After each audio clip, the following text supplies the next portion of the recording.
like, subscribe and share। ਤਾਂ ਸਵਾਗਤ ਹੈ ਤੁਹਾਡੀ ਇਸ ਪਿਆਰੇ YouTube ਚੈਨਲ 'ਚ। ਅੱਜ ਦਾ ਆਪਣਾ ਚੈਪਟਰ ਹੈਗਾ ਭਾਬੀ ਮੈਣਾ। ਭਾਬੀ ਮੈਣਾ ਕਹਾਣੀ ਦਾ ਸਾਰ ਲਿਖੋ। ਭਾਬੀ ਮੈਣਾ ਭਾਬੀ ਮੈਣਾ ਕਹਾਣੀ ਨੂੰ ਸੰਖੇਪ ਕਰਕੇ ਆਪਣੇ ਸ਼ਬਦਾਂ ਵਿੱਚ ਲਿਖੋ। ਉੱਤਰ। ਭਾਬੀ ਮੈਣਾ ਗੁਰਬਖਸ਼ ਸਿੰਘ ਦੀ ਲਿਖੀ ਹੋਈ ਕਹਾਣੀ ਹੈ। ਇਸ ਕਹਾਣੀ ਵਿੱਚ ਕਹਾਣੀਕਾਰ ਨੇ ਇਹ ਵਿਚਾਰ ਪੇਸ਼ ਕੀਤਾ ਹੈ ਕਿ ਕਾਮ ਰੁਚੀਆਂ ਹਰ ਆਦਮੀ ਦੇ ਤੀਵੀਂ ਵਿੱਚ ਕੁਦਰਤੀ ਤੌਰ 'ਤੇ ਪੈਦਾ ਹੁੰਦੀਆਂ ਹਨ ਅਤੇ ਉਹ ਇਹਨਾਂ ਦੀ ਵੱਧ ਤੋਂ ਵੱਧ ਤ੍ਰਿਪਤੀ ਚਾਹੁੰਦਾ ਹੈ। ਪਰ ਜਦੋਂ ਸਮਾਜ ਦੇ ਬੰਧਨ ਅਤੇ ਕੁਦਰਤੀ ਘਟਨਾਵਾਂ ਇਸ ਤ੍ਰਿਪਤੀ ਦੇ ਰਾਹ ਵਿੱਚ ਰੋਕਾ ਪੈਦਾ ਕਰਦੀਆਂ ਹਨ ਤਾਂ ਉਸ ਦੇ ਮਨ ਵਿੱਚ ਕਈ ਵਿਕਾਰ ਪੈਦਾ ਹੁੰਦੇ ਹਨ। ਕਹਾਣੀ ਵਿੱਚ ਅਸੀਂ ਦੇਖਦੇ ਹਾਂ ਕਿ ਸ਼ਹਿਰ ਦੀ ਇੱਕ ਤੰਗ ਗਲੀ ਵਿੱਚ ਦੋ ਚੁਬਾਰਿਆਂ ਦੀਆਂ ਬਾਰੀਆਂ ਆਮੋ ਸਾਹਮਣੇ ਖੁੱਲ੍ਹਦੀਆਂ ਸਨ। ਇੱਕ ਚੁਬਾਰੇ ਦੀ ਬਾਰੀ ਵਿੱਚੋਂ ਇੱਕ ਵੱਡਾ ਸ਼ੀਸ਼ਾ ਟੰਗਿਆ ਹੋਇਆ ਦਿਖਾਈ ਦਿੰਦਾ ਸੀ, ਜਿੱਥੇ ਕਿਸੇ ਵੇਲੇ ਇੱਕ ਸੁੰਦਰ ਇਸਤਰੀ ਖੜ੍ਹੀ ਹੋ ਕੇ ਕਿੰਨਾ ਚਿਰ ਕੰਘੀ ਕਰਦੀ ਰਹਿੰਦੀ ਸੀ। ਉਸ ਨੂੰ ਆਪਣੇ ਲੰਬੇ ਵਾਲਾਂ 'ਤੇ ਬਹੁਤ ਮਾਣ ਸੀ, ਪਰ ਉਹ ਹਰ ਸਮੇਂ ਉਦਾਸ ਰਹਿੰਦੀ ਸੀ। ਸਿਆਲਾਂ ਵਿੱਚ ਲੋੜੇ ਵੇਲੇ ਅਤੇ ਗਰਮੀਆਂ ਵਿੱਚ 12 ਕੁ ਵਜੇ ਉਹ ਬਾਰੀ ਜ਼ਰੂਰ ਖੋਲ੍ਹਦੀ ਸੀ। ਇਸ ਸਮੇਂ ਸਾਹਮਣੇ ਚੁਬਾਰੇ ਵਾਲੇ ਘਰ ਦਾ ਇੱਕ ਮੁੰਡਾ, ਜਿਸਦਾ ਨਾਂ ਕਾਕਾ ਹੈ, ਸਕੂਲੋਂ ਆ ਰਿਹਾ ਹੁੰਦਾ ਅਤੇ ਉਹ ਉਸ ਨੂੰ ਜ਼ਰੂਰ ਦੇਖਦੀ। ਘਰ ਪਹੁੰਚ ਕੇ ਕਾਕਾ ਬਸਤਾ ਇੱਕ ਪਾਸੇ ਰੱਖ ਕੇ ਆਪਣੀ ਬਾਰੀ ਵੱਲ ਦੇਖਦਾ ਅਤੇ ਫਿਰ ਉਹ ਕੋਠੇ ਉੱਪਰ ਜਾਂਦਾ। ਇਸ ਤਰ੍ਹਾਂ ਕਰਦਿਆਂ ਕਾਕਾ 13 ਸਾਲਾਂ ਦਾ ਹੋ ਗਿਆ ਅਤੇ ਬਾਰੀ ਵੱਲ ਉਸ ਦੀ ਦਿਲਚਸਪੀ ਵੀ ਵੱਧ ਗਈ। ਉਸ ਦੇ ਪੁੱਛਣ 'ਤੇ ਉਸ ਦੀ ਮਾਂ ਨੇ ਦੱਸਿਆ ਕਿ ਸਾਹਮਣੇ ਚੁਬਾਰੇ ਵਾਲੇ ਘਰ ਵਿੱਚ 3 ਭਾਂਬੜੀਆਂ ਰਹਿੰਦੀਆਂ ਹਨ, ਜਿਨ੍ਹਾਂ ਦੇ ਪਤੀ ਮਰ ਚੁੱਕੇ ਹਨ। ਬਾਰੀ ਵਿੱਚ ਬੈਠਣ ਵਾਲੀ ਵਿਧਵਾ ਦਾ ਨਾਂ ਮੈਣਾ ਹੈ ਅਤੇ ਉਸ ਦਾ ਇਕਲੌਤਾ ਪੁੱਤਰ ਵੀ ਮਰ ਚੁੱਕਾ ਹੈ। ਉਸ ਦੀ ਸੱਸ ਉਸ ਦੀ ਬਹੁਤ ਰਾਖੀ ਕਰਦੀ ਹੈ। ਮਾਂ ਨੇ ਕਾਕੇ ਨੂੰ ਦੱਸਿਆ ਕਿ ਮੈਣਾ ਉਸ ਦੀ ਭਾਬੀ ਲੱਗਦੀ ਹੈ। ਕੁਝ ਦਿਨਾਂ ਮਗਰੋਂ ਕਾਕੇ ਨੇ ਮੈਣਾ ਵਾਲਾ ਇੱਕ ਪਿੰਜਰਾ ਲਿਆਂਦਾ। ਉਸ ਨੂੰ ਕਹਿਣਾ ਸਿਖਾ ਦਿੱਤਾ, ਭਾਬੀ ਮੈਣਾ ਬਾਰੀ 'ਚ ਬੈਠੀ ਹੈ। ਭਾਬੀ ਮੈਣਾ ਨੇ ਭਾਵੇਂ ਕਾਕੇ ਨਾਲ ਕਦੇ ਗੱਲ ਨਹੀਂ ਸੀ ਕੀਤੀ, ਪਰ ਉਸ ਨੂੰ ਪੰਛੀ ਦੇ ਇਹ ਬੋਲ ਬੜੇ ਚੰਗੇ ਲੱਗਦੇ ਸਨ। ਸਿਆਲ ਦੀਆਂ ਰਾਤਾਂ ਨੂੰ ਦੋਵੇਂ ਚੁਬਾਰਿਆਂ ਵਿੱਚ ਸੌਂਦੇ ਅਤੇ ਮੈਣਾ ਕਿੰਨਾ ਚਿਰ ਉੱਠ ਕੇ ਕਾਕੇ ਦੇ ਸਾਹ ਦੀ ਆਵਾਜ਼ ਸੁਣਦੀ ਰਹਿੰਦੀ। ਉਸ ਦੀ ਉਮਰ 25 ਸਾਲ ਦੀ ਸੀ। ਉਹ ਕਾਕੇ ਨਾਲ ਖੁੱਲ੍ਹ ਕੇ ਗੱਲ ਕਰਨ ਦੀ ਹਿੰਮਤ ਨਹੀਂ ਸੀ ਰੱਖਦੀ। ਇੱਕ ਰਾਤ ਪਿੰਜਰੇ ਦੀ ਮੈਣਾ ਨੇ ਭਾਬੀ ਮੈਣਾ ਨੂੰ ਆਵਾਜ਼ ਦਿੱਤੀ ਤਾਂ ਭਾਬੀ ਮੈਣਾ ਅੰਬੜ ਵਾਹੇ ਉੱਠੀ। ਇਸੇ ਸਮੇਂ ਹੀ ਉਸ ਦੀ ਸੱਸ ਟੱਟੀ ਪਿਸ਼ਾਬ ਲਈ ਉੱਠੀ ਹੋਈ ਸੀ। ਉਸ ਨੇ ਵੀ ਭਾਬੀ ਮੈਣਾ ਦੀ ਆਵਾਜ਼ ਸੁਣੀ ਅਤੇ ਉਸ ਨੂੰ ਕੁਝ ਸ਼ੱਕ ਪੈ ਗਿਆ। ਉਸ ਨੇ ਭਾਬੀ ਮੈਣਾ ਨੂੰ ਪੁੱਛਿਆ ਕਿ ਉਹ ਕਿਸ ਨਾਲ ਗੱਲਾਂ ਕਰ ਰਹੀ ਸੀ ਅਤੇ ਨਾਲ ਹੀ ਉਸ ਨੇ ਸਾਹਮਣੇ ਚੁਬਾਰੇ ਵਿੱਚ ਕਾਕੇ ਨੂੰ ਘੂਕ ਸੁੱਤਾ ਪਿਆ ਦੇਖਿਆ। ਉਸ ਦਿਨ ਤੋਂ ਹੀ ਬਾਰੀ ਬੰਦ ਰਹਿਣ ਲੱਗ ਪਈ। ਪਰ ਇੱਕ ਰਾਤ ਭਾਬੀ ਮੈਣਾ ਨੇ ਬਾਰੀ ਖੋਲ੍ਹ ਕੇ ਕਾਕੇ ਨੂੰ ਆਵਾਜ਼ ਦੇ ਕੇ ਜਗਾਇਆ ਅਤੇ ਉਸ ਨੂੰ ਦੱਸਿਆ ਕਿ ਉਸ ਦਾ ਕਮਰਾ ਸੱਸ ਦੁਆਰਾ ਹਵਾਲਾਤ ਬਣਾ ਦਿੱਤਾ ਗਿਆ ਹੈ, ਇਸ ਕਰਕੇ ਉਹ ਹੁਣ ਹੋਰ ਸਮਾਂ ਉਸ ਘਰ ਵਿੱਚ ਨਹੀਂ ਰਹਿਣਾ ਚਾਹੁੰਦੀ। ਕਾਕੇ ਨੇ ਭਾਬੀ ਮੈਣਾ ਨੂੰ ਕਿਹਾ ਕਿ ਉਹ ਨਾ ਜਾਵੇ, ਕਿਉਂਕਿ ਜਦੋਂ ਉਹ ਵੱਡਾ ਹੋਣ 'ਤੇ ਉਸ ਦਾ ਵਿਆਹ ਹੋ ਜਾਵੇਗਾ ਤਾਂ ਉਸ ਦੀ ਵਹੁਟੀ ਉਸ ਕੋਲ ਆਇਆ ਕਰੇਗੀ, ਫਿਰ ਉਸ ਦੀ ਸੱਸ ਸ਼ੱਕ ਨਹੀਂ ਕਰੇਗੀ। ਪਰ ਭਾਬੀ ਮੈਣਾ ਨੇ ਕਿਹਾ ਕਿ ਉਸ ਦੇ ਵਿਆਹ ਵਿੱਚ ਅਜੇ ਕਈ ਸਾਲ ਹੋਣ ਕਰਕੇ ਉਹ ਹੋਰ ਸਮਾਂ ਉਸ ਘਰ ਵਿੱਚ ਨਹੀਂ ਰਹਿ ਸਕਦੀ ਅਤੇ ਉਸ ਨੇ ਪੂਜਣੀ ਜੈਨ ਸਾਧਵੀ ਬਣ ਜਾਣ ਦਾ ਫੈਸਲਾ ਕੀਤਾ। ਮੈਣਾ ਨੇ ਨਿਸ਼ਾਨੀ ਵਜੋਂ ਕਾਕੇ ਵੱਲ ਆਪਣਾ ਇੱਕ ਰੁਮਾਲ ਸੁੱਟਿਆ। ਮੈਣਾ ਘਰੋਂ ਨਿਕਲ ਗਈ ਅਤੇ ਕੁਝ ਦਿਨਾਂ ਵਿੱਚ ਹੀ ਸਾਰਿਆਂ ਨੂੰ ਪਤਾ ਲੱਗ ਗਿਆ ਕਿ ਉਹ ਪੂਜਣੀ ਬਣਨ ਲਈ ਰਾਵਲਪਿੰਡੀ ਦੇ ਪਾਸਰੇ ਨੂੰ ਚਲੀ ਗਈ ਹੈ। ਮੈਣਾ ਨੂੰ ਪੂਜਣੀ ਬਣਦੀ ਦੇਖਣ ਲਈ ਕਾਕਾ ਰਾਵਲਪਿੰਡੀ ਰਹਿੰਦੀ ਆਪਣੀ ਮਾਸੀ ਕੋਲ ਚਲਾ ਗਿਆ। ਮੈਣਾ ਨੂੰ ਬਹੁਤ ਸੁੰਦਰ ਕੱਪੜੇ ਪਵਾਏ ਗਏ ਅਤੇ ਗਹਿਣਿਆਂ ਨਾਲ ਸ਼ਿੰਗਾਰ ਕੇ ਗੀਤ ਗਾਏ ਗਏ। ਅਗਲੇ ਦਿਨ ਜਦੋਂ ਮੈਣਾ ਦੀ ਡੋਲੀ ਉਹਨਾਂ ਦੇ ਚੌਂਕ ਕੋਲ ਆਈ ਤਾਂ ਕਾਕਾ ਆਪਣੀ ਮਾਸੀ ਨਾਲੋਂ ਵੱਖ ਹੋ ਕੇ ਡੋਲੀ ਦੇ ਨਾਲ ਤੁਰ ਪਿਆ। ਜਦੋਂ ਉਹ ਦੇਖਦਾ ਕਿ ਮੈਨਾ ਦਾ ਉਸ ਵੱਲ ਧਿਆਨ ਹੈ ਤਾਂ ਉਹ ਵੀ ਹੋਰਨਾਂ ਵਾਂਗ ਉਸ ਵੱਲ ਫੁੱਲ ਸੁੱਟਦਾ ਹੈ। ਮੈਨਾ ਫੁੱਲ ਵਰਖਾ ਕਰਨ ਵਾਲੇ ਅੱਗੇ ਹੱਥ ਜੋੜ ਰਹੀ ਸੀ। ਉਸ ਨੂੰ ਭੀੜ ਵਿੱਚੋਂ ਕਾਕਾ ਦਿਖਾਈ ਨਹੀਂ ਸੀ ਦਿੰਦਾ। ਇੱਕ ਮੋੜ 'ਤੇ ਡੋਲੀ ਕਾਕੇ ਦੇ ਬਿਲਕੁਲ ਨੇੜੇ ਆ ਗਈ ਅਤੇ ਫੁੱਲ ਸੁੱਟਦੇ ਕਾਕੇ ਨੂੰ ਮੈਨਾ ਨੇ ਪਛਾਣ ਲਿਆ। ਮੈਨਾ ਨੇ ਡੋਲੀ ਖੜ੍ਹੀ ਕਰਵਾ ਕੇ ਅਤੇ ਕਾਕੇ ਨੂੰ ਕੋਲ ਸੱਦ ਕੇ ਉਸ ਤੋਂ ਸਣੇ ਰੁਮਾਲ ਫੁੱਲ ਲੈ ਲਏ। ਅੰਤ ਜਲੂਸ ਪਾਸਰੇ 'ਤੇ ਪਹੁੰਚਾ। ਮੈਨਾ ਕੁਝ ਇਸਤਰੀਆਂ ਸਮੇਤ ਪਾਸਰੇ 'ਤੇ ਚੜ੍ਹ ਗਈ। ਇਸ ਸਮੇਂ ਉਸਨੇ ਕਾਕੇ ਨੂੰ ਸਾਹਮਣੀ ਹੱਟੀ ਦੇ ਫੱਟੇ 'ਤੇ ਖੜ੍ਹਾ ਦੇਖਿਆ। ਮੈਨਾ ਵੱਡੇ ਪੂਜ ਦੇ ਸਾਹਮਣੇ ਬਿਠਾਈ ਗਈ। ਵੱਡੇ ਪੂਜ ਦੇ ਸਾਹਮਣੇ ਉਹ ਉਸ ਨੂੰ ਪੂਜਣੀ ਹੋਣ ਲਈ ਸੁੰਦਰ ਕੱਪੜਿਆਂ ਅਤੇ ਗਹਿਣਿਆਂ ਦਾ ਤਿਆਗ ਕਰਨ, ਸ਼੍ਰੇਣੀ ਦੇ ਨਿਯਮਾਂ ਅਨੁਸਾਰ ਖਾਣ ਅਤੇ ਮਰਦ ਦੀ ਛੋਟ ਦਾ ਤਿਆਗ ਕਰਨ ਦੀਆਂ ਸ਼ਰਤਾਂ ਦੱਸੀਆਂ, ਜੋ ਮੈਨਾ ਨੇ ਪ੍ਰਵਾਨ ਕਰ ਲਈਆਂ। ਵੱਡੇ ਪੂਜ ਨੇ ਕਿਹਾ ਕਿ ਉਹ ਅੰਦਰ ਜਾ ਕੇ ਕੱਪੜੇ ਅਤੇ ਗਹਿਣੇ ਉਤਾਰ ਕੇ ਨਿਸ਼ਚਿਤ ਕੱਪੜੇ ਪਾ ਲਵੇ ਅਤੇ ਫਿਰ ਵੱਡੀ ਮਾਤਾ ਉਸ ਨੂੰ ਵਾਲ ਕਟਾਉਣ ਅਤੇ ਪੋਟਿਆਂ ਨਾਲ ਕੱਲਾ ਵੱਖ ਪੁੱਟਣ ਦਾ ਢੰਗ ਦੱਸੇਗੀ। ਇਹ ਸੁਣ ਕੇ ਮੈਨਾ ਨੇ ਵੱਡੇ ਪੂਜ ਅੱਗੇ ਬੇਨਤੀ ਕੀਤੀ ਕਿ ਉਸ ਨੂੰ ਲੰਬੇ ਵਾਲ ਰੱਖਣ ਦੀ ਆਗਿਆ ਦਿੱਤੀ ਜਾਵੇ, ਕਿਉਂਕਿ ਉਹ ਕਈ ਸਾਲ ਉਹਨਾਂ ਦੀ ਛੋਹ ਮਾਣ ਕੇ ਜਿਉਂਦੀ ਰਹੀ ਹੈ। ਪਰ ਉਹ ਨਾ ਮੰਨਿਆ। ਮੈਨਾ ਇਕੱਲਿਆਂ ਬੈਠ ਕੇ ਆਪਣਾ ਮਨ ਨੂੰ ਸਮਝਾਉਣ ਦੀ ਆਗਿਆ ਲੈ ਕੇ ਰੋਸ 'ਤੇ ਬੈਠ ਗਈ ਅਤੇ ਆ ਬੈਠੀ। ਫਿਰ ਉਸਨੇ ਰੋਸ 'ਤੇ ਖੜ੍ਹੀ ਹੋ ਕੇ ਆਪਣੇ ਵਾਲ ਖੋਲ੍ਹ ਕੇ ਬਾਜ਼ਾਰ ਵਿੱਚ ਛਾਲ ਮਾਰ ਦਿੱਤੀ। ਸਾਰੇ ਦੌੜ ਗਏ। ਉਹ ਮਰ ਚੁੱਕੀ ਸੀ ਅਤੇ ਕਾਕਾ ਉਸ ਦੇ ਸਿਰਹਾਣੇ ਬੈਠਾ ਰੋ ਰਿਹਾ ਸੀ। ਤਾਂ ਦੂਜਾ ਪ੍ਰਸ਼ਨ ਹੈ, ਗੁਰਬਖਸ਼ ਸਿੰਘ ਦੀ ਕਹਾਣੀ ਭਾਬੀ ਮੈਨਾ।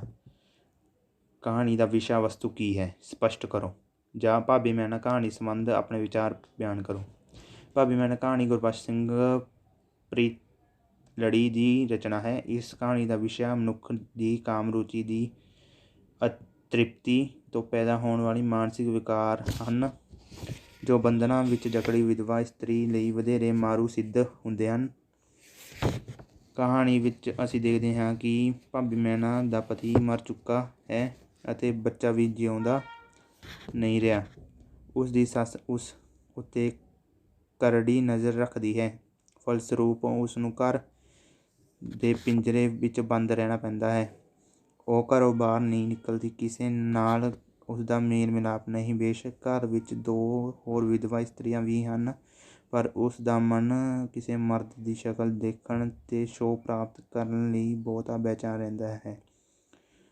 ਉਸ ਨੂੰ ਆਪਣੇ ਲੰਮੇ ਵਾਲਾਂ ਦੀ ਛੋਹ ਵਿੱਚੋਂ ਸੁੱਖ ਅਤੇ ਸੰਤੁਸ਼ਟੀ ਪ੍ਰਾਪਤ ਹੁੰਦੀ ਹੈ। ਉਹ ਉਹਨਾਂ ਵਿੱਚੋਂ ਇੱਕ ਜਿਉਂਦੀ ਛੋਹ ਦਾ ਅਨੁਭਵ ਕਰਦੀ ਹੈ। ਉਹ ਸਕੂਲੋਂ ਆਉਂਦੇ ਕਾਕੇ ਨੂੰ ਦੇਖਣ ਲਈ ਹਰ ਰੋਜ਼ ਆਪਣੇ ਚੁਬਾਰੇ ਦੀ ਬਾਰੀ ਖੋਲ੍ਹਦੀ ਹੈ। ਕਾਕੇ ਦੀ ਵੀ ਉਸ ਵਿੱਚ ਦਿਲਚਸਪੀ ਵੱਧਦੀ ਜਾਂਦੀ ਹੈ। ਉਹ ਆਪਣੀ ਮਾਂ ਤੋਂ ਉਸ ਬਾਰੇ ਪੁੱਛ-ਗਿੱਛ ਕਰਦਾ ਹੈ। ਉਸ ਦਾ ਧਿਆਨ ਆਪਣੇ ਵੱਲ ਖਿੱਚਣ ਲਈ ਉਹ ਮੈਨਾ ਵਾਲਾ ਇੱਕ ਪਿੰਜਰਾ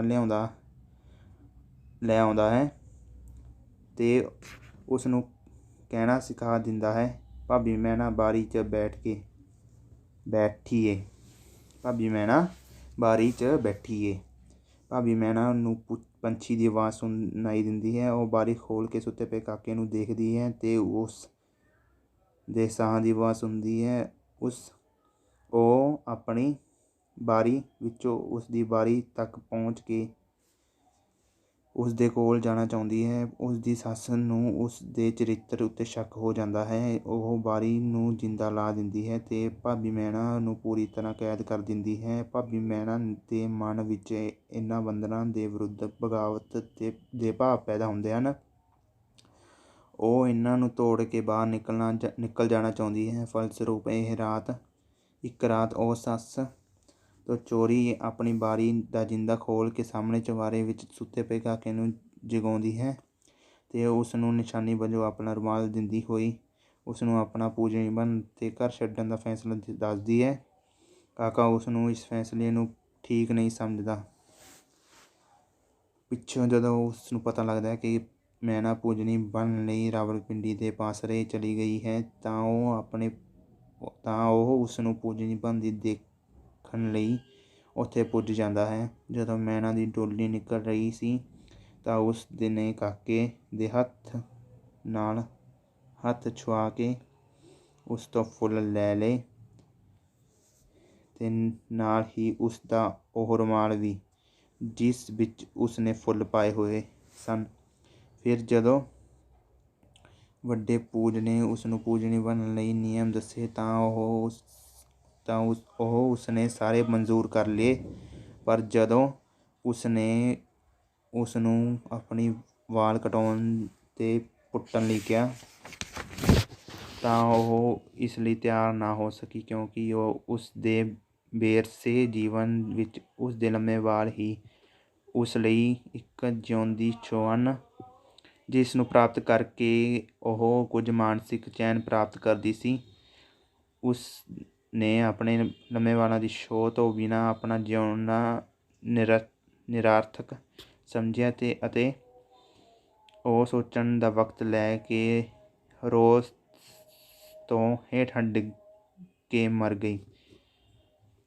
ਇਸ ਪ੍ਰਕਾਰ ਅਸੀਂ ਦੇਖਦੇ ਹਾਂ ਕਿ ਇਸ ਕਹਾਣੀ ਦਾ ਵਿਸ਼ਾ ਮਨੋਵਿਗਿਆਨਕ ਹੈ ਅਤੇ ਮਨੁੱਖ ਦੀ ਮੂਲ ਪ੍ਰਵਿਰਤੀ ਕਾਮ ਦੇ ਅਤ੍ਰਿਪਤ ਰਹਿਣ ਤੋਂ ਪੈਦਾ ਹੋਣ ਵਾਲੇ ਵਿਕਾਰਾਂ ਨਾਲ ਸੰਬੰਧਿਤ ਹੈ ਜਿਨ੍ਹਾਂ ਕਾਰਨ ਮਨੁੱਖ ਭਾਂਜਵਾਦੀ ਰੁਚੀ ਦਾ ਸ਼ਿਕਾਰ ਹੋ ਕੇ ਆਤਮਘਾਤ ਦੇ ਰਾਹ ਤੁਰ ਪੈਂਦਾ ਹੈ। ਇਸ ਤਰ੍ਹਾਂ ਜਵਾਨ ਹੋ ਰਹੇ ਕਾਕੇ ਦੀ ਭਾਬੀ ਮੈਨਾ ਵਿੱਚ ਦਿਲਚਸਪੀ ਵੀ ਮਨੁੱਖੀ ਮਨ ਵਿੱਚ ਕਾਮ ਰੁਚੀ ਦੁਆਰਾ ਪ੍ਰੇਰਨਾਵਾਂ ਪੈਦਾ ਕਰਨ ਦੇ ਤੱਥ ਨੂੰ ਦ੍ਰਿੜ ਕਰਦੀ ਹੈ। ਇਸ ਪ੍ਰਕਾਰ ਕਹਾਣੀਕਾਰ ਇਸ ਕਹਾਣੀ ਰਾਹੀਂ ਮਨੁੱਖੀ ਜੀਵਨ ਦੇ ਇੱਕ ਮਹੱਤਵਪੂਰਨ ਪੱਖ ਨੂੰ ਇਸ ਕਹਾਣੀ ਦਾ ਵਿਸ਼ਾ ਬਣਾਉਂਦਾ ਹੈ। ਕਹਾਣੀਕਾਰ ਨੇ ਆਪਣੇ ਇਸ ਵਿਸ਼ੇ ਨੂੰ ਕਾਲਪਨਿਕ ਕਥਾਨਕ ਦੇ ਪਾਤਰਾਂ ਰਾਹੀਂ ਰੌਚਕ, ਰੋਮਾਂਚਕ ਅਤੇ ਸੁਆਦਲੇ ਢੰਗ ਨਾਲ ਪੇਸ਼ ਕੀਤਾ ਹੈ। ਇਸ ਦਾ ਅੰਤ ਦੁਖਾਂਤਕ ਤੇ ਪ੍ਰਭਾਵਸ਼ਾਲੀ ਹੈ। ਤਾਂ ਅਗਲਾ ਪ੍ਰਸ਼ਨ ਹੈ, ਭਾਬੀ ਮੈਨਾ ਦਾ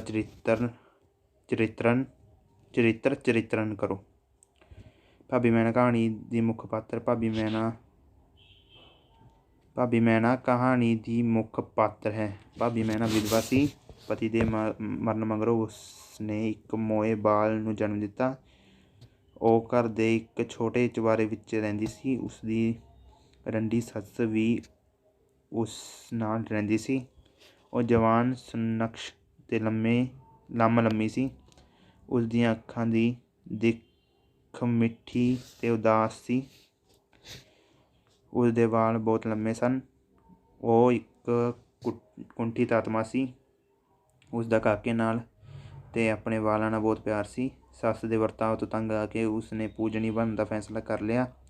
ਪੂਜਨੀ ਬਣਨ ਸਮੇਂ ਉਹ ਜਿਉਂਦੀ ਰੂਹ ਪ੍ਰਦਾਨ ਕਰਨ ਵਾਲੇ ਆਪਣੇ ਵਾਲਾਂ ਨੂੰ ਕਟਾਉਣਾ ਬਰਦਾਸ਼ਤ ਨਹੀਂ ਕਰ ਸਕਦੀ ਸੀ। ਇਸ ਕਰਕੇ ਉਸ ਨੇ ਆਤਮਘਾਤ ਕਰ ਲਿਆ। ਇੱਕ ਕੁੰਠਿਤ ਆਤਮਾ। ਭਾਬੀ ਮੈਨਾ ਇੱਕ ਕੁੰਠਿਤ ਆਤਮਾ ਸੀ। ਵਿਆਹ ਤੋਂ ਮਗਰੋਂ 1 ਸਾਲ ਮਗਰੋਂ ਉਸ ਦਾ ਪਤੀ ਮਰ ਗਿਆ। ਉਸਦੇ ਬੱਚਾ ਹੋਇਆ ਤੇ ਉਹ ਵੀ ਮਰ ਗਿਆ। ਫਿਰ ਉਸਦਾ ਕਾਕੇ ਨਾਲ ਮੋਹ ਪਿਆ ਤਾਂ ਉਸਦੀ ਸੱਸ ਉਸਦੇ ਰਾਸਤੇ ਵਿੱਚ ਰੁਕਾਵਟ ਆ ਬਣੀ। ਉਹ ਬਾਲਾਂ ਦੀ ਛੂਹ ਤੋਂ ਆਪਣੀ ਕੁੰਠਿਤ ਆਤਮਾ ਨੂੰ ਤ੍ਰਿਪਤ ਹੋਈ ਅਨੁਭਵ ਕਰਦੀ ਸੀ। ਪਰ ਜਦੋਂ ਪੂਜਨੀ ਬਣਨ ਸਮੇਂ ਉਹ ਵੀ ਪੁੱਟੇ ਜਾਣ ਦੀ ਗੱਲ ਹੋਈ ਤਾਂ ਉਹ ਅਤਿਅੰਤ ਮਾਨਸਿਕ ਪੀੜਾ ਦਾ ਸ਼ਿਕਾਰ ਹੋ ਗਈ ਤੇ ਆਤਮਘਾਤ ਕਰ ਗਈ। ਕਾਕੇ ਨਾਲ ਪਿਆਰ। ਭਾਬੀ ਮੈਨਾ ਦਾ ਗੁਆਂਢੀਆਂ ਦੇ ਕਾਕੇ ਨਾਲ ਪਿਆਰ ਸੀ। ਉਹ ਉਸਨੂੰ ਸਕੂਲੋਂ ਆਉਂਦੀ ਨੂੰ ਦੇਖਦੀ ਸੀ। ਉਸਨੂੰ ਉਸਦੀ ਮੈਨਾ ਦੁਆਰਾ ਇਹ ਕਹਿਣਾ ਚੰਗਾ ਲੱਗਦਾ ਸੀ, ਭਾਬੀ ਮੈਨਾ ਕਮਰੇ ਵਿੱਚ ਬੈਠੀ ਏ। ਉਹ ਰਾਤ ਨੂੰ ਉੱਠ ਕੇ ਚੁਬਾਰੇ ਵਿੱਚ ਸੁੱਤੇ ਕਾਕੇ ਦੇ ਸਾਹ ਦੀ ਆਵਾਜ਼ ਸੁਣਦੀ। ਉਹ ਉਸ ਨਾਲ ਗੱਲਾਂ ਕਰਨੀਆਂ ਚਾਹੁੰਦੀ ਸੀ। ਇੱਕ ਦੁੱਖ ਇਸਤਰੀ। ਭਾਬੀ ਮੈਨਾ ਸੱਸ ਦੀ ਲੜਾਈ, ਮੇਨਿਆਂ ਅਤੇ ਸਖਤੀਆਂ ਤੋਂ ਬਹੁਤ ਤੰਗ ਸੀ। ਇਸ ਕਰਕੇ ਉਸ ਨੇ ਘਰ ਛੱਡ ਕੇ ਪੂਜਣੀ ਬਣਨ ਦਾ ਫੈਸਲਾ ਕਰ ਲਿਆ। ਬਾਲਾਂ ਨਾਲ ਪਿਆਰ। ਭਾਬੀ ਮੈਨਾ ਦਾ ਬਾਲਾਂ ਨਾਲ ਬਹੁਤ ਪਿਆਰ ਸੀ। ਉਹ ਉਹਨਾਂ ਨੂੰ ਕਈ ਵਾਰ ਕੰਘੀ ਕਰਦੀ ਸੀ। ਜਦੋਂ ਵਾਲ ਵਾਹੁੰਦਿਆਂ ਇਹ ਉਸ ਦੀਆਂ ਲੱਤਾਂ ਨੂੰ ਵੱਜਦੇ ਸਨ ਤਾਂ ਉਹ ਉਹਨਾਂ ਦੇ ਵਿੱਚ ਜਿਉਂਦੀ ਛੂਹ ਅਨੁਭਵ ਕਰਦੀ ਸੀ। ਕਈ ਸਾਲ ਉਸਨੇ ਇਹਨਾਂ ਤੋਂ ਸਿਵਾ ਕਿਸੇ ਨਾਲ ਗੱਲਾਂ ਨਹੀਂ ਸਨ ਕੀਤੀਆਂ। ਇਸ ਪ੍ਰਕਾਰ ਉਸਦੇ ਵਾਲ ਉਸਦੀ ਕੁੰਠਿਤ ਆਤਮਾ ਨੂੰ ਤ੍ਰਿਪਤ ਕਰਦੇ ਸਨ। ਪਰ ਜਦੋਂ ਕਾਕੇ ਤੋਂ ਮਗਰੋਂ ਉਸ ਨੂੰ ਵਾਲਾਂ ਦਾ ਸਾਥ ਵੀ ਹੱਥੋਂ ਨਿਕਲਦਾ ਦਿਸਿਆ ਤਾਂ ਉਸਨੇ ਆਤਮਘਾਤ ਕਰ ਲਿਆ। ਇਸ ਪ੍ਰਕਾਰ ਅਸੀਂ ਭਾਬੀ ਮੈਨਾ ਨੂੰ ਇੱਕ ਕੁੰਠਿਤ ਅਤੇ ਦੁਖਾਂਤ ਪਾਤਰ ਦੇ ਰੂਪ ਵਿੱਚ ਦੇਖਦੇ ਹਾਂ।